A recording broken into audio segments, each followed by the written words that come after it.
Hello, my name is Jolene Applegate. Welcome to my video artifact for Organizational Leadership 4343 Leading Change. Today is Friday, December 19th, 2014. Question number 1. Our first learning objective was to recognize and describe organizational change in varied organizations, profit and nonprofit. Before I took this course, I believed that organizational change was something that management dictated and others were drug along whether you understood it or not, or whether you were for it or not.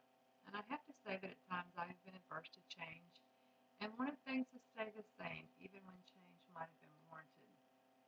Now, after reading and reflecting, I see myself all over our textbook when it comes to employees that resist change. I have come to realize the value of engaging employees in change, whether it be a profit or nonprofit setting. I understand that organizations must continually adapt in order to improve, to remain competitive, and that employees need to be open to change and embrace it instead of reacting to it or pushing back against it. Number 2, our second learning objective was to explain and demonstrate behaviors, characteristics to establish credibility and legitimacy as a change agent. Before I took this course, I was not sure what behavior or characteristics would be associated with a change agent, nor did I understand how being a credible or legitimate change agent could impact the effectiveness in implementing change. I have to admit that at times I've been suspicious of managers who arrived promoting change before they even knew our operations.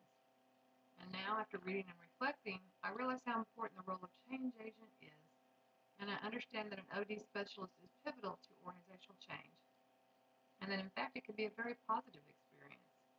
I learned the change agent, whether internal or external, would need to be an effective communicator and to be adept at building bridges and consensus for the projects that they are assigned to implement. If they have a proven history of value, are results-oriented, and have consistent follow-through, and they are ethical, these attributes can help them earn credibility and legitimacy in the workplace. Common values needed in an OD are respect for people, trust and support, power equalization, confrontation, and participation. Question number 3. Our third learning objective was to recognize the current dynamic social, political, and cultural environment for change and its potential impact on contemporary organizations. Before I took this course, I mistakenly believed that none of these factors were related, and I assumed they function independently if I actually understood the subject. Now, after reading and reflecting, I have learned how intrinsically woven and interrelated they actually are. This course has helped me to understand how important it is for these factors to be examined together to effectively implement strategic change. I can now see the value of understanding environmental forces in relationship to organizational systems in order to gauge how they affect strategic change. It has made a great deal of sense to me when I read that successful organizations must be a dynamic engine of change. Question number 4.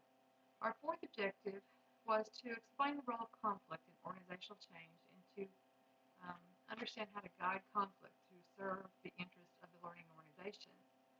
Before I took this course, I believed that role conflict in organizational change meant for an employee to be possibly confused about their place in the organization regarding changing boundaries and the scope of newly assigned job duties. And I was unfamiliar with what or how that type of situation should be addressed. And now, after reading and reflecting, I understand that it's not role conflict, but it's the role of conflict. I fully grasp that conflict is inevitable in organizations, and I realize it will occur, but that I need to be able to understand how to respond and manage conflict in order to enhance individual, group, or organizational effectiveness.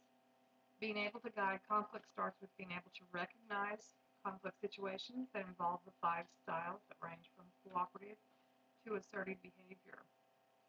I have learned it is important to select the best strategy for the situation so the conflict can be addressed and processed appropriately so it does not impede organizational change and growth. Our final question, number 5, dealt with the learning objective of to identify fundamental theories of leadership change and explain their application. Before I took this course, I believed that I really didn't know enough detail about the theories that were fundamental to leadership, although I had personally been exposed exposed to TQM training, and I felt like I understood what that concept was about. Now, after reading and reflecting, I have a much clearer understanding of the various leadership theories to include continuous improvement process, as well as the ideology behind job design, and I understand how it relates to job characteristics theory and the job enrichment theory. After taking this class, I've gained more depth about the objectives and characteristics that are part of TQM, and I feel like I have a good understanding of the Malcolm Baldrige Award and how it recognizes excellence. I can see how understanding these theories would facilitate an OD in being able to analyze, recommend, and lead productive change for an organization. Thank you.